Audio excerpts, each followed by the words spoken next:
esse ano nós trouxemos para vocês, como tema de fundo das nossas atividades, o mito de Prometeu e o despertar da humanidade.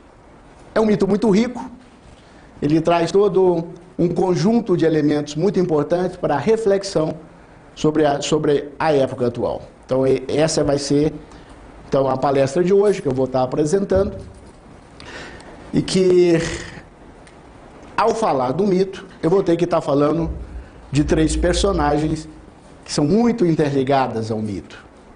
Ou seja, para entender bem o mito, nós temos que entender as relações desses 3 personagens. O primeiro deles é a imagem de Zeus, esse Deus que sintetiza no mundo grego como assim a divindade suprema, que faz a síntese das demais divindades. Que curiosamente depois, no Ocidente, exatamente a imagem de Deus que serviu para representar para a gente a imagem de Deus. Vocês podem ver que normalmente quando a gente tem as imagens de Deus representadas no Ocidente, é um velho barbudo, ou seja, é o Deus grego, é Zeus, sabe? Até que recentemente o Papa proibiu isso, falou, vocês estão adorando a Zeus, para de representar essas imagens, e porque isso não é muito apropriado para nosso tipo de religião. Então, mas na verdade Zeus sintetiza tudo. Mas temos que entender aqui, antes de iniciar o mito propriamente, uma coisa interessante para vocês entenderem bem o mito. No mundo grego, tudo o que acontece é responsabilidade dos deuses. Ou seja, se acontece uma catástrofe para os homens, quem mandou foi os deuses. Se acontece uma coisa grandiosa para os homens, quem enviou foi os deuses. Ou seja, não existe possibilidade de acontecer alguma coisa no universo que não esteja sendo regido por uma lei inteligente. Esse é o princípio do mundo grego. E é fundamental entender isso, porque senão vocês vão achar interessante, porque ao mesmo tempo Zeus manda castigar Prometeu, ao mesmo tempo manda um salvador para a humanidade, então fica uma coisa assim um pouco parecida, um pouco complexa de entender, né? Parece que incoerência para a gente. Mas é porque a gente tem esse maniqueísmo na mente, onde tem a divindade representa o bem, e uma coisa que é contrária à divindade representa o mal. Bom, isso não é típico do mundo clássico. No mundo clássico não existe esse representante do mal. Existe uma lei da natureza, onde as coisas estão sempre equilibradas. Você joga uma pedra para cima, ela vai cair. E o fato dela subir é o bem, e o fato dela cair é o mal, numa mentalidade maniqueísta. Numa mentalidade que compreende a lei da gravidade, o fato de jogar para cima é uma força que antepõe a gravidade, e o fato de cair é a gravidade exercendo. Ou seja, não tem nada contrário à lei do universo. Não tem nada acontecendo que não seja devido à vontade de Zeus. Então isso é que é o ponto importante. Muito parecido com o que os orientais chamam de karma, lei de causa e efeito. Outro personagem importante também dentro do mito é Pandora, que eu vou falar um pouquinho mais na frente, e Hércules. Então esses são os 3 elementos que nós vamos ter que combinar durante essa apresentação, para vocês entenderem bem a estrutura do mito de Prometeu. Eu não vou detalhar o mito nas suas partes, porque o mito ele é muito rico, e aí teríamos que ter mais tempo. Por isso que tem que fazer o curso de filosofia, né, para entrar bem nos detalhes do mito. Mas eu vou dar as ideias gerais e vou interpretar o mito na chave psicológica e política, não em outras chaves. O mito normalmente tem várias chaves de interpretação. Dizem que 243, parece, chaves de interpretação. Agora, para quem não conhece a estrutura do mito, pensa que as chaves de interpretação são arbitrárias. Não são. Se eu fosse mostrar para vocês as leis da natureza manifestadas sob o ponto de vista do corpo humano, eu poderia falar para vocês que o corpo humano tem uma hierarquia, por exemplo, fisicamente falando, fisiologicamente falando. Tem o cérebro que comanda tudo. Se eu fosse falar essa mesma lei, essa mesma hierarquia, fisicamente, eu vou falar que Brasília também tem uma hierarquia. Tem lá o Palácio da Alvorada que comanda tudo, tem um cérebro. Então eu poderia falar numa chave política, eu teria que falar como estrutura politicamente as organizações. Eu poderia falar na chave fisiológica, como é que funciona o nosso corpo físico. E assim por diante. Então a chave que eu vou interpretar é psicológica e política. Tá? E quem quiser saber as outras 243, só tem uma saída: o curso de Filosofia, Maneira Clássica e Nova Crônica. O mito de Prometeu, ele inicia quando os deuses resolvem a dar vida ao mundo manifestado e criam seres vivos. E pede ao irmão de Prometeu, Epimeteu, que distribua as virtudes próprias para cada ser vivo, que cada ser recebesse alguma virtude, alguma qualidade que lhe possibilitasse a sobrevivência no mundo manifestado. Epimeteu é aquele que vê depois, ou seja, ele só vai ver depois que já fez tudo errado. E Prometeu é aquele que vê antes. Ele consegue ver o futuro, portanto ele consegue prever. Então Prometeu é aquele que prevê e Epimeteu é aquele que vê depois.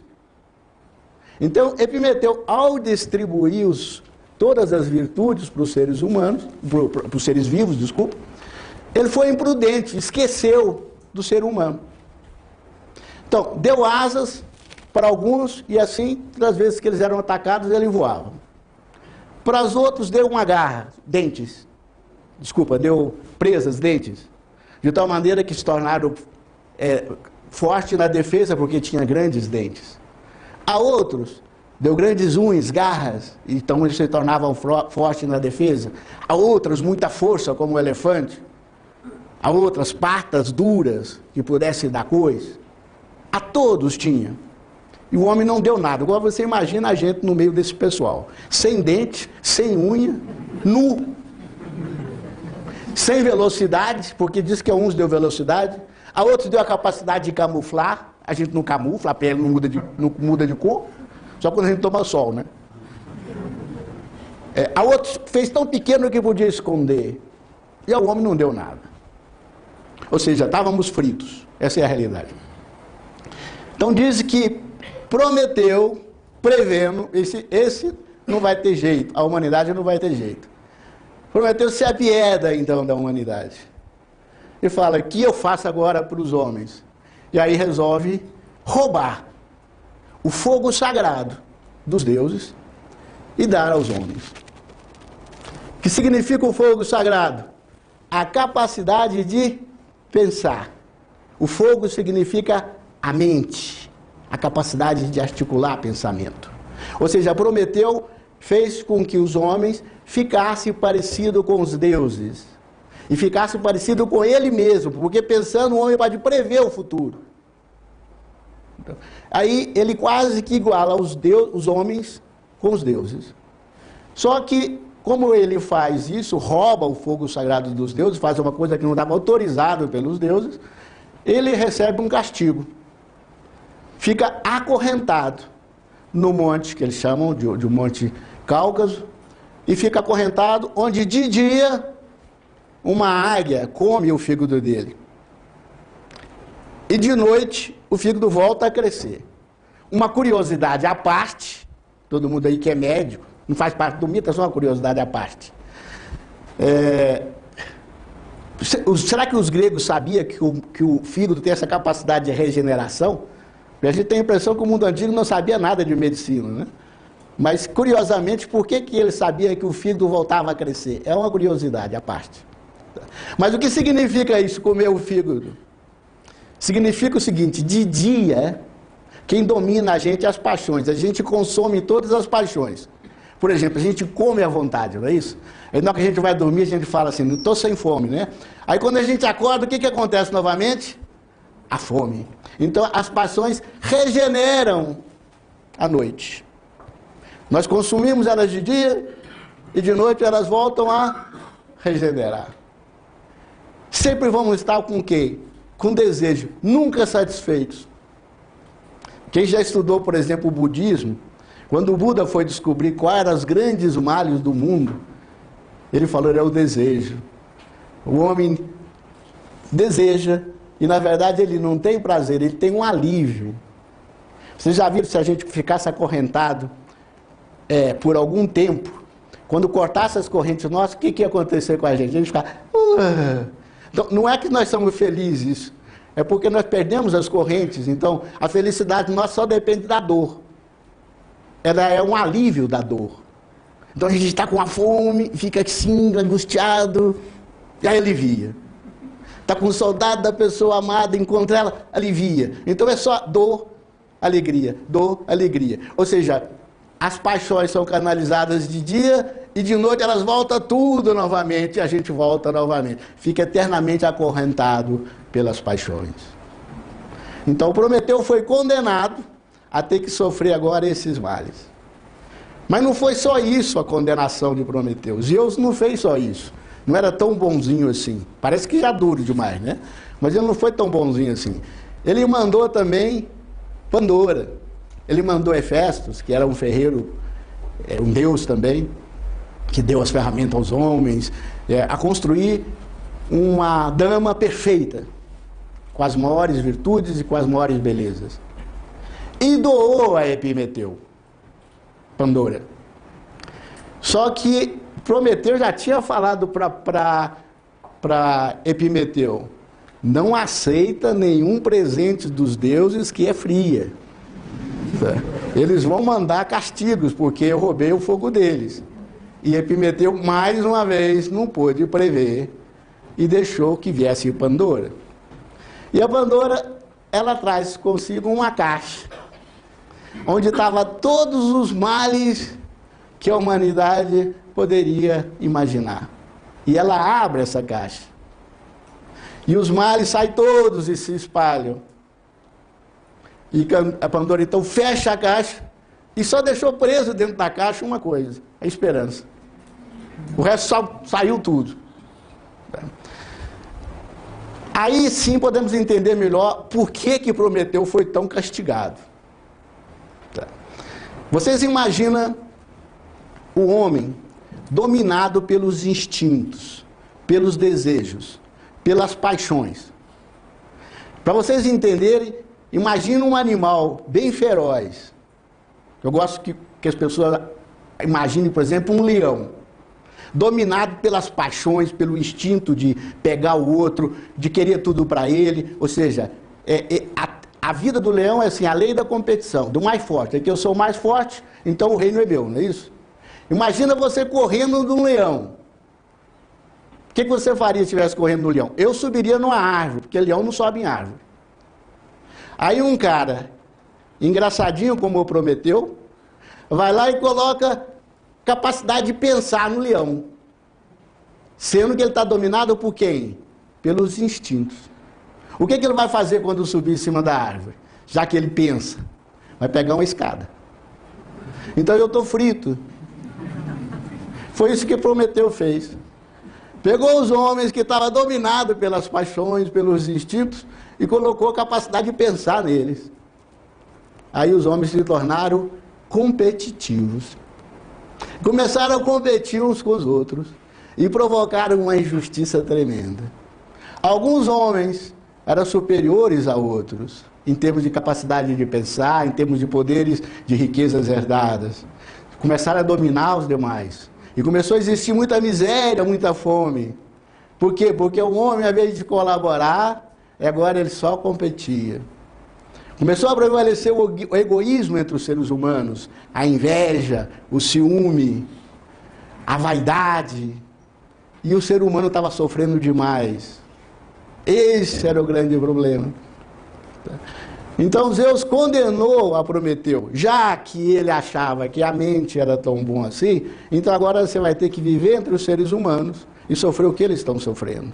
Por isso que ele está acorrentado no manto Cáucaso, que significa a terra, o mundo manifestado. Ele está acorrentado por quem? Pelas paixões. Agora ele é obrigado, como um ser divino, a viver os mesmos problemas que os seres humanos estavam vivendo. E dizem que o ser humano não teria esperança, que Zeus já estava perdendo a esperança. Esses coitados não vão conseguir sair dessa fria agora que eles entraram. E aí então Zeus resolve enviar um grande apoio ao ser humano. Resolveu enviar um herói, Hércules. O que é a figura de Hércules? Bom, Hércules, ele era um filho de Zeus com uma mortal, com uma mulher humana. Alcmena. Então Zeus colocou metade divino nesse homem e metade humana nesse homem. De tal maneira que ele passasse a ter uma inspiração ao divino, que ele não fosse tão dominado pelos instintos, que ele tivesse uma tendência ao divino. E ele teria, então, que ensinar aos seres humanos, que vencer para os seres humanos todas as provas que competiam ao ser humano. Curiosamente, em toda a mitologia vocês vão encontrar essa figura. Vocês vão ver na mitologia, por exemplo, oriental, Buda descendo os infernos, vencendo todos os males e salvando o ser humano. Cristo, no Ocidente, desce aos infernos, vence todos os males e salva o ser humano. Hércules vai fazer o mesmo papel na mitologia grega. Ele vai vencer os 12 trabalhos, ele vai vencer as 12 provas e vai salvar Prometeu, vai libertar Prometeu. Significa, Prometeu, agora você não precisa mais ficar acorrentado entre os seres humanos. Os seres humanos agora sabem como fazer para poder recuperar a sua condição e ir em direção ao divino. Ele vai devolver a esperança para o ser humano. Esse é o papel de Hércules. Os 12 trabalhos de Hércules, mais o escudo de Hércules, mais a mitologia que envolve Hércules, vocês já sabem como é que vocês vão ter que fazer para aprender, né? Porque isso aqui já dá outro ciclo de dia da filosofia, mais uns 2 ciclos, porque só para analisar os 12 trabalhos mais os escudos de Hércules, aí já daria um outro ciclo de palestras de Nova Acrópole. Mas eu estou sintetizando porque ele tem íntima relação com Prometeu. Hércules é quem liberta Prometeu. Por isso que é muito importante a entrada de Hércules nesse mito. Eu faço aqui um paralelo, para que vocês vão entendendo melhor a estrutura do mito. Eu faço um paralelo desse mito com o que Platão projeta dentro de uma visão que ele dá dentro da República, quando ele fala do mito da caverna, que é muito parecido, alguns elementos do mito da caverna, eu creio que ele deve ter aproveitado até um pouquinho do mito do Prometeu. Também aqui vocês vão ver os homens acorrentados dentro da caverna. Eles estão acorrentados com a capacidade de ver somente quem? Somente sombras. Projetados por quem? Por um fogo. Sombras projetadas por um fogo. Cujas imagens gerada pelos manipuladores da caverna, aqueles que exploram a ignorância humana. Por que significa esse fogo? A mesma coisa que nós falamos lá no mito de Prometeu, as paixões humanas. Significa que quando o homem vai ver a realidade, ele não vê a realidade, ele vê o que interessa da realidade. Por quê? Porque ele está dominado exatamente pelo seu egoísmo, pelas suas próprias paixões. Por exemplo, se eu perguntasse, eu não vou fazer essa pergunta, porque senão pode tumultuar um pouco a palestra, mas se perguntasse para algumas pessoas, para que serve a árvore, nós iríamos responder assim, serve para dar sombra, serve para dar fruto, serve para dar madeira, serve para poder dar sombra para a gente ficar debaixo, enfim, a árvore serve para eu poder fazer o uso dela, madeira para mim, sombra para mim, fruto para mim. Eu não estou vendo a árvore, eu estou vendo o que me interessa a mim da árvore. Ou seja, eu estou vendo iluminado pelo fogo da paixão, pelo fogo do interesse. Sair da caverna, pegar a luz do sol, significa que eu vou olhar para as coisas não interessado nelas. Eu não vou fazer amizade porque esse cara é bonzinho para mim. Eu não vou fazer amizade porque esse cara vem no meu churrasco, esse cara vai na minha piscina, o cara me convida para a casa dele. Eu não vou fazer uma relação estabelecida em interesses. Eu vou fazer uma relação baseada na ideia do bem. O que eu posso fazer por ele? O que eu posso fazer para a árvore? Então eu tenho que compreender a árvore.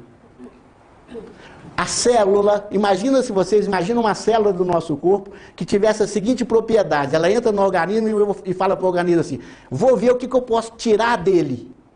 Isso seria a célula ou seria uma parasita? Essa é a célula iluminada pelas paixões. A célula entra no organismo e fala, como eu posso me dar a ele? Agora, como ela vai saber exatamente o que seria bom para o organismo? Ela teria que ter o segredo do organismo para ela saber agir, não é isso? Então ela é por isso que nela está o código genético do todo. Então quando eu enxergo, entro na vida fundamentado na ideia do bem, ou seja, o que eu posso dar, como eu posso entender a vida para participar ativamente dela, sabe o que a vida me dá? Tudo. Lembra daquela poema de Amado Nervo? Vida, nós estamos em paz. A vida nos dá tudo. Desde que nós entramos iluminados pela ideia do bem, e não pelo fogo das paixões. Pela ideia do bem, eu não vejo o que me interessa nas coisas, eu vejo a coisa em si, tal como ela é. Eu estou interessado em entender o mistério da coisa, não o que me interessa nas coisas. Tá? Por isso a luz aqui. Dizem que tem hora que um homem aqui vence as correntes e sai da caverna. Esse momento que ele vence a corrente e sai da caverna, aparece com quem? Com Hércules. Dizem que esses Hércules sai, vê a luz e retorna para salvar os homens. Esse que retorna e fica novamente cego dentro da caverna e não vê nada, fica dominado novamente pelas paixões, que está dentro da caverna, a única luz que tem é o fogo, é Prometeu. Então, simultaneamente, são os dois elementos. Esse que quer a sabedoria e sai da caverna, Hércules. Esse que se apieda do outro e volta para ensinar, esse que sacrifica pelo ser humano, esse que doa para o ser humano, Prometeu. Simultaneamente, os dois. Um é contraparte do outro, Hércules e Prometeu. Esse mais ou menos é a estrutura do mito. Agora, que tem a ver isso com o despertar da humanidade, né? Então, um pouquinho sobre a humanidade. Nós estamos vivendo, sob o ponto de vista científico, talvez o apogeu da humanidade. Ao ponto de que, quando nós falamos para as pessoas que tem muita coisa a ser mudada na humanidade, o pessoal fala, o quê? Está tudo tão bom, né? Ninguém quer mudar nada, porque para quê? Tem gente que, quando a gente fala que precisa de mudar alguma coisa, ele fala para a gente, se mudar eu vou brigar, porque melhor do que está, não precisa, né? Principalmente quando a gente fala com a classe média alta e com a classe média, assim, da nossa sociedade. É igual o brasileiro atualmente, né? A economia nossa deu uma beleza. Ou seja, tá, o mundo tudo caindo, nós estamos vivendo uma economia bela. Por quanto tempo? Ou seja, de vez em quando a gente é igual a Epimeteu, né? Não vê nada. Tá? Seria bom um pouquinho de Prometeu, né? Bom, para quem está vendo mais ou menos as tensões mundiais, sabe, por exemplo, que hoje já não existe mais esse equilíbrio entre o comunismo e capitalismo, porque o comunismo foi à falência, hoje nós só temos capitalismo, como um modelo social. E o capitalismo, o modelo do capitalismo, quem que eram os expoentes do capitalismo para a gente? Europa, Estados Unidos. Todo mundo queria ser igual a Europa e Estados Unidos. Entrar em falência. E agora? Bom, quem é que está praticamente comprando todas as letras do Tesouro Americano? China. Então nós estamos começando a perceber que nós estamos entrando em tensões políticas mundialmente perigosas. No mínimo preocupantes. Tá? Onde nós estamos vendo conflitos religiosos sérios. Ou seja, cada vez mais cresce o fanatismo religioso em várias partes do mundo. Nós estamos vivendo um individualismo perigoso, onde é quase que salve-se quem puder. Diante de uma situação onde todo esse desenvolvimento científico também desenvolveram uma quantidade de armas tão grande que a gente não sabe hoje quantas bombas atômicas temos e nem de hidrogênio. Sendo que a bomba atômica, na sua potência 10, ou seja, 10 Hiroshima, é a espoleta, o estupim, que explode a bomba de hidrogênio. Então vocês imaginam, nós estamos sentados em cima de um caldeirão, aonde tanto o mundo ocidental como o oriental, onde estão exatamente essas tensões, dominam essa tecnologia. Nós vimos a queda do Império Romano, que parecia que era eterno, Idade Média. Nós vimos a queda da civilização micênica, que é esse 1200 a.C., com a invasão dória, que depois entrou a Idade das Trevas na Grécia. Ou seja, é muito perigoso, como falava mesmo, eu falava no início sobre as palavras de Einstein. Um conflito mundial agora, não sabemos nem o que significa. Nunca houve, então, uma necessidade tão grande de diálogos. Não devemos deixar isso acontecer. Agora, fazendo uma análise da situação da humanidade, agora um pouco mais sob o ponto de vista da responsabilidade que cabe a cada um de nós, eu peguei um material, que é um material de um grande filósofo também, que é Girana Jadasa, e ele faz o seguinte comentário, na visão dele, quando ele analisou a humanidade na época dele, que não estava tão crítica como a época nossa, estava um pouquinho melhor, há uns 60 anos atrás. Ele fala que a grande maioria dos seres humanos vive um estado tribal. E vocês podem pensar, eu não, né? Porque a tribo aqui é só da Amazônia. Não, ele não está falando tribal no sentido de viver na floresta. Tribal, porque só pensa na tribo. Por isso que é tribal. Ou seja, você faz para quem? Para os meus filhos, instinto de preservação da espécie. Ou, quando muito, para os parentes próximos.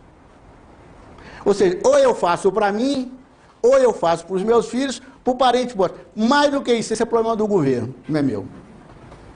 Ou seja, é uma tribo que está ficando cada vez mais reduzida. Por isso que fala que chama tribal. Perdeu o contato com o todo. É a célula que preocupa só com ela ou com aquelas vizinhas. Ele fala, esse é o grande problema. Ele fala uns números que eu não quero arriscar, porque é em torno de 80%, 90% da humanidade, mas eles têm os números dele lá que eu não sei como chegar àqueles números que ele coloca. Então, mas é grande, uma grande quantidade de pessoas. Aí ele fala assim, uma pequena parte desenvolveu para um estágio superior, não está tão dominada assim pelas paixões. São os homens sociais, que pensa, preocupa com os próprios filhos, preocupa com os familiares, e também preocupa, se compromete, doa tempo e recurso para determinados trabalhos sociais de grande envergadura, que está para além do estritamente pessoal e familiar. Esses são os homens sociais. E ele fala que existe alguns, no meio desses sociais, alguns, ou seja, menor do que a pequena parte, que ele chama idealistas sociais. Porque esses sociais é assim, eu tenho muito dinheiro, então eu dou a metade para o resto da humanidade. Eu tenho muito tempo, então eu vou dar a metade para o resto da humanidade. Os idealistas dão tudo. Esses são mais raros. Por que ele chama de idealismo social? Esse aqui é a gente voltar lá ao mito da caverna, é interessante para vocês formarem uma imagem, para não esquecer. É aquele cara que entra na caverna e fala, coitadinho desses caras acorrentados, olha como é que eles estão com sede da água.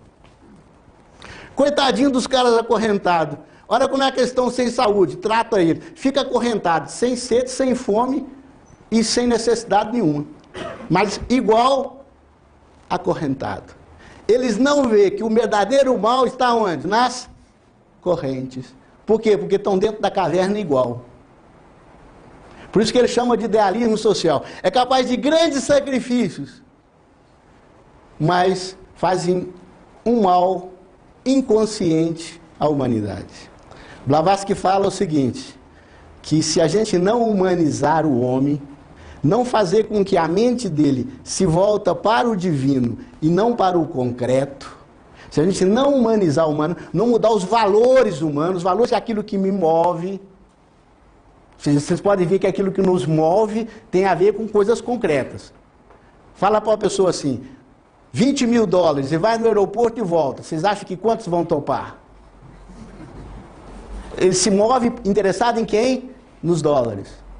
Vocês podem ver que normalmente quando vamos escolher alguma coisa, está relacionado com alguma coisa material que nos interessa. Ou seja, a nossa alma, o nosso motor é material. Tá? Ela fala que se a gente não espiritualizar o homem, não fazer com que surjam motores espirituais, que as causas sociais, que normalmente são de características materiais, falta comida, falta saúde, falta a higiene, falta um monte de coisa, os idealistas começarão, os idealistas sociais, a trabalharem por isso. Só que por trás de toda causa social tem uma ideia. Tem um movimento religioso, tem um movimento político, tem um interesse por trás. E os bons estarão trabalhando para quais ideias? Pelas ideias que estão destruindo a humanidade. Na filosofia se trabalha o mundo metafísico, quem assistiu a palestra da Lúcia, eu vi que tinha esse elemento, que é o mundo das ideias, que move, e o mundo concreto, o mundo dos efeitos, o mundo dos deuses e o mundo dos concretos. Os idealistas deveriam saber que são as ideias que mudam o mundo, e trabalhar pelas ideias, e saber os efeitos que ela provoca. Por isso Prometeu, saber como gerar agora para nascer no futuro. Porque senão seremos manipulados pelas piores ideias, através dos trabalhos considerados socialmente nobres. Estaremos trabalhando por ideias torpes. Fanatismos religiosos, interesses políticos e assim por diante. Isso seria a manipulação dentro da caverna. Tá? E ela fala, pouquíssimos são idealistas conscientes. O que são idealistas conscientes? O idealista consciente trabalha pelo ideal. Ideal significa unidade. Unidade entre os seres humanos. Unidade entre todas as coisas. Ou seja, o homem busca naturalmente a unidade. A gente não tem essa concepção. Mas não é difícil entender. Se você coloca umas crianças dentro de uma sala com um monte de brinquedos, ainda que os brinquedos não tenham relação entre si, vocês vão ver eles juntando os brinquedos e formando uma unidade. Eles faz uma cerquinha. Aí dentro da cerquinha eles falam que é curral, colocam umas vaquinhas, como tem uma panela de pressão que eles não sabem onde colocam, eles colocam lá dentro também e falam que a vaca vai comer na panela de pressão. Ou seja, eles dão um jeito de fazer daquele caos uma unidade, uma ideia sintética, onde relaciona todas as coisas. Quando nós buscamos conhecimento, a gente está sempre buscando a relação entre as coisas. Só que existe uma dimensão de sabedoria onde você relaciona muitas coisas, ou todas as coisas, e você apresenta respostas profundas para a vida. E isso seria mais ou menos o que os idealistas buscariam. Uma dimensão de visão do ser humano, onde ele pudesse relacionar com todos os seres humanos, e não somente com seus vizinhos, com seus parentes. Uma dimensão de compreensão da vida, onde ele pudesse buscar essa unidade entre todos os seres humanos e entre a vida dele e a natureza, o que lhe toca viver no seu entorno de vida. De tal maneira que ele estivesse em perfeita harmonia com todas as coisas da natureza. Por isso que a gente fala que nesse sentido, já que quase toda a humanidade está nessa esfera, a humanidade hoje, o humano hoje, está adormecido no homem. Nós temos essa dimensão dentro de nós, de buscar naturalmente a unidade, naturalmente o divino, mas não estamos colocando isso como meta de vida. As nossas metas de vida estão relacionadas ao que eu tenho, o que eu vou ganhar, e depois que eu ganhar, então eu garanto a minha felicidade. Tá certo? Aí, por isso, que como a gente ganha, o pessoal da classe média, principalmente, já tem quase tudo, não precisa de mais nada, é por isso que se mudar, piora, mas continua angustiado, com medo, com tensões, com crises existenciais, chorando sozinho à noite. Tá? Esse é o grande problema. Não tem sentido de vida. Tá? Então, nós matamos o humano. Por isso que quando falamos o mito de Prometeu, nós temos que entender aqui duas coisas importantes. Primeiro, que nós somos, e dentro de nós, em algum lugar, tem um Prometeu adormecido. Tem uma pessoa que quer ajudar os demais, só não sabe o que fazer, mas quer ajudar os demais. Esse que está disposto a sacrificar para dar as melhores dele para os demais. Tem sempre adormecido dentro de nós.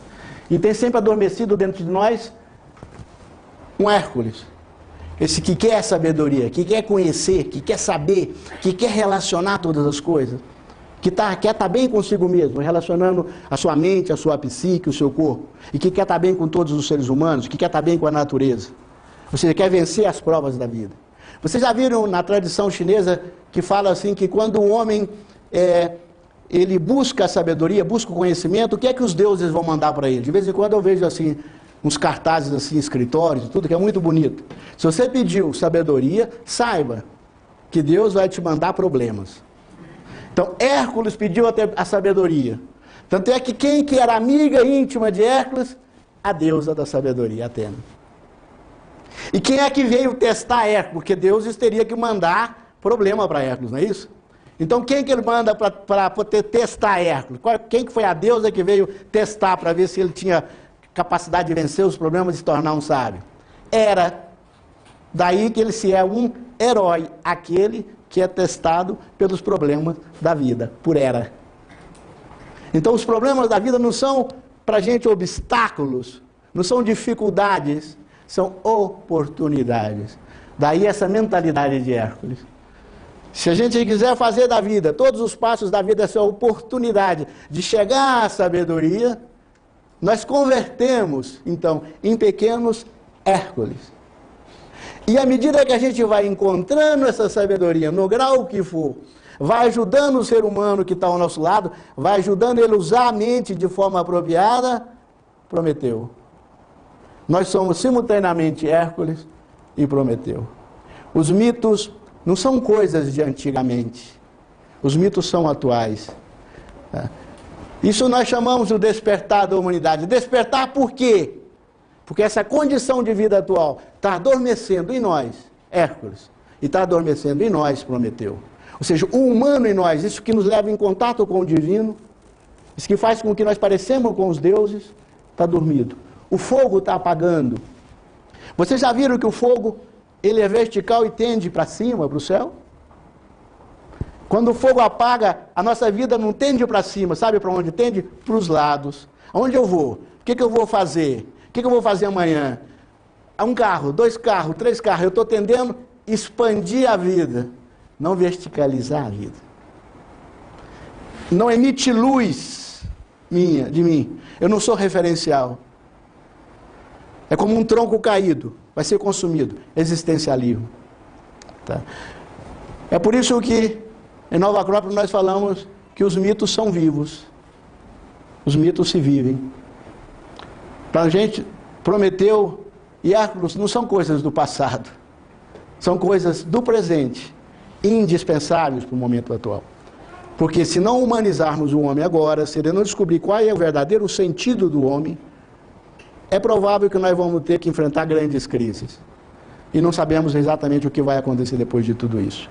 Porque hoje o homem não está mais no sentido de veio para colaborar com o outro, como uma célula colabora com a outra. Veio para competir. Os sistemas de motivação que nós temos hoje é igual a do animal. O mais forte vence. O mais habilidoso mentalmente, o mais esperto, o que teve mais sorte de nascimento, porque às vezes não é nem esperteza, teve sorte, nasceu numa família mais abastada e tem uma formação melhor. E as pessoas que me falaram que um aluno que estudou nos melhores colégios, quando vai para a UNB, compete de igual para igual com uma pessoa que não teve oportunidade nenhuma, não é verdade. Então, às vezes, a pessoa é até mais inteligente, mas não teve as mesmas oportunidades. Então, quando nós geramos essas desigualdades, aí é como se só está prevalecendo Pandora. E a esperança começa a ficar escondida. À medida que vamos nascendo Prometeus e Hércules, pequenos, cada um na sua dimensão, vai vindo novamente a esperança para a humanidade. Então essa é exatamente a proposta que Nova Acrópole faz, quando ela fala de educação, é exatamente isso. Educar é fazer despertar no homem o que ele tem de melhor. Plutarco, ele fala que educar o homem não é o ato de encher um copo. Não é ensinar medicina, engenharia, arquitetura, isso é instruir o homem. Educar o homem é o ato de acender um fogo, é tirar o que ele tem de melhor de dentro. Isso é educar. Por quê? Porque um homem instruído e não educado é tremendamente perigoso. Porque ele tende ao egoísmo, torna altamente competitivo, e gera um desequilíbrio na sociedade. Por isso, antes educa, depois instrua. Era esse o mundo clássico. Eu costumo brincar com as pessoas, só para que vocês entendam, porque a gente acha que a instrução tem um valor em si. Eu sempre falo, eu prefiro um bandido com pouca instrução do que um bandido instruído. Porque um bandido que sabe usar arma, um bandido que fala vários idiomas, um bandido que tem uma saúde de ferro, e um bandido que tem uma inteligência brilhante é perigosíssimo. Eu prefiro um burro sem saúde e que não saiba nada, porque é mais fácil eu enfrentá-lo. Tá certo? Então, as qualidades articulada mentalmente se torna perigosa se a pessoa é egoísta. E a coletividade dos homens egoístas gera uma sociedade egoísta. E essa sociedade se torna altamente desequilibrada, e isso com o tempo é uma panela de pressão, é um perigo. Então temos que devolver a esperança para a humanidade. Mas a esperança da humanidade não virá dos extraterrestres. Não virá do presidente da República, e nem disso e nem daquilo. Virá a partir do momento que o homem retomar as suas condições, retomar novamente os seus valores, um dia teremos bons presidentes da República. Mas quando? Quando nós os merecermos, quando nós formos assim. Porque quando nós temos somente homens competitivos, os presidentes serão competitivos. Quando temos homens somente egoístas, os presidentes serão egoístas. Quando tivermos homens bons, os presidentes serão bons. Então, é uma revolução que nós temos que fazer individualmente. Pode parecer para alguns que isso parece uma utopia, mudar um por um. Não. Eu creio que fazer o homem acreditar nas coisas que nós acreditamos hoje é mais difícil do que fazer o homem acreditar nele mesmo. Ou seja, fazer o homem ser mal é mais difícil do que fazê-lo ser bem. Porque vocês que já fizeram algum gesto de bondade na vida, sabem que isso não tem preço. Que é a única coisa que fica realmente no nosso coração e que nos gratifica durante meses e meses. Por isso que, às vezes, quando o pessoal aposenta e começa a perder o sentido de vida, vai fazer um trabalho de caridade qualquer e, de repente, se torna super realizado. Por quê? Porque começou a fazer um gesto de generosidade. Nós temos esse Deus, essa parte divina adormecida em nós. Mas somos metade os homens e metade deuses, como Hércules. O que temos que despertar e fazer com que atuamos exatamente dessa forma. Então, aqueles que acreditam nisso e querem aprender um pouco mais sobre isso, nós convidamos então para o curso na segunda-feira. Falou que Prometeu e Hércules são opostos. Não, são complementares. Não opostos, complementares. São como polaridades opostas, mas complementares. Ok? Isso no mito é interessante, vocês sempre que analisarem o mito, tudo que aparece no mito é uma coisa só. É mais ou menos como é dentro da gente. Vocês podem ver que tem o instinto e tem o divino.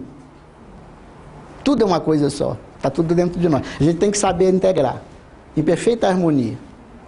Por isso que tudo na vida é mais ou menos como a música. Cada nota é ela mesma. Em escalas diferentes. Mas você tem que saber combinar e provocar uma harmonia. Essa combinação é que é complexa. O que é difícil da vida são as relações. E curiosamente, todas as vezes que a gente vai fazer relações complexas, por exemplo, como funciona o corpo humano? Essas relações entre os órgãos são complexas. Aí eles mandam a gente para uma faculdade para aprender isso numa faculdade, né? Ou seja, relações complexas se aprende através de quê? De uma tradição. As coisas mais complexas que existem é as relações entre os seres humanos. E qual faculdade que ensina isso hoje? Eles ensinam a gente a relacionar coisas de baixa complexidade. Como funciona o corpo, como fazer um avião. Mas de alta complexidade, que é como relacionar com os seres humanos, isso não. Eu costumo brincar, se vocês querem coisas de alta complexidade, basta vocês verem a relação entre marido e mulher. Quer ver coisa mais complexa? Isso precisaria de uma ciência, talvez anos e anos de faculdades para a gente poder lograr isso. Mas essas coisas deixam por nossa conta. Certo? Essa é a essência da filosofia. Como aprender a relacionar os seres humanos. Porque aí dá no que dá.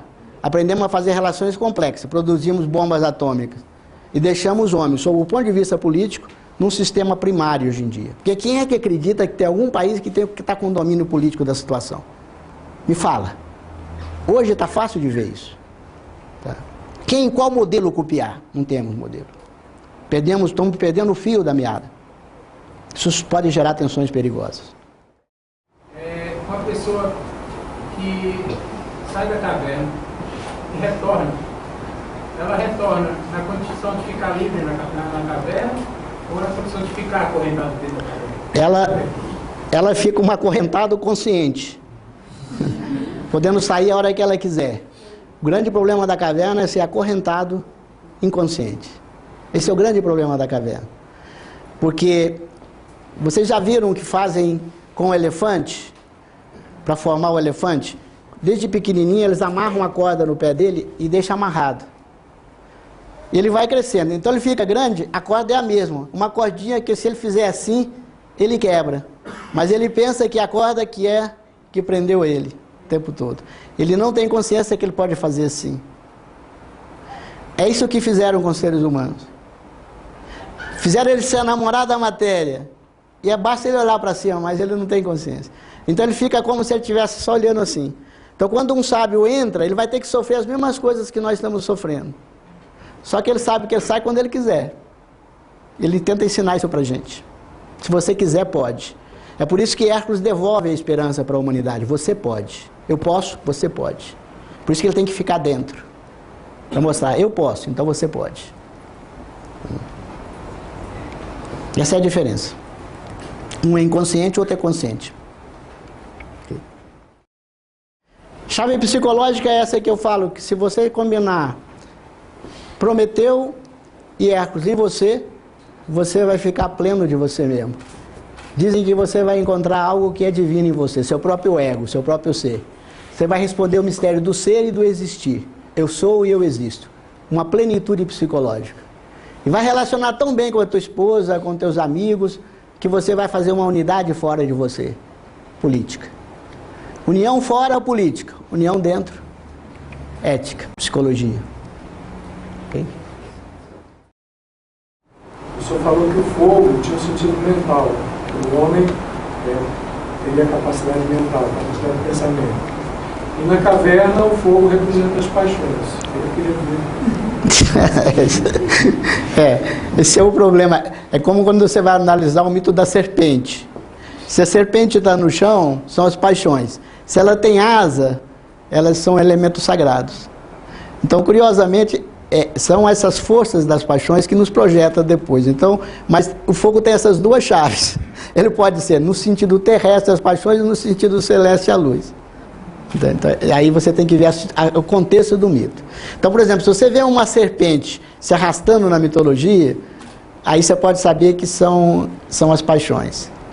Agora, se você vê a serpente voando, a serpente representada às vezes em árvores, aí é sabedoria. Você pode ver que os dragões é símbolo de sabedoria e ao mesmo tempo São Jorge mata o dragão. São Jorge está matando, não.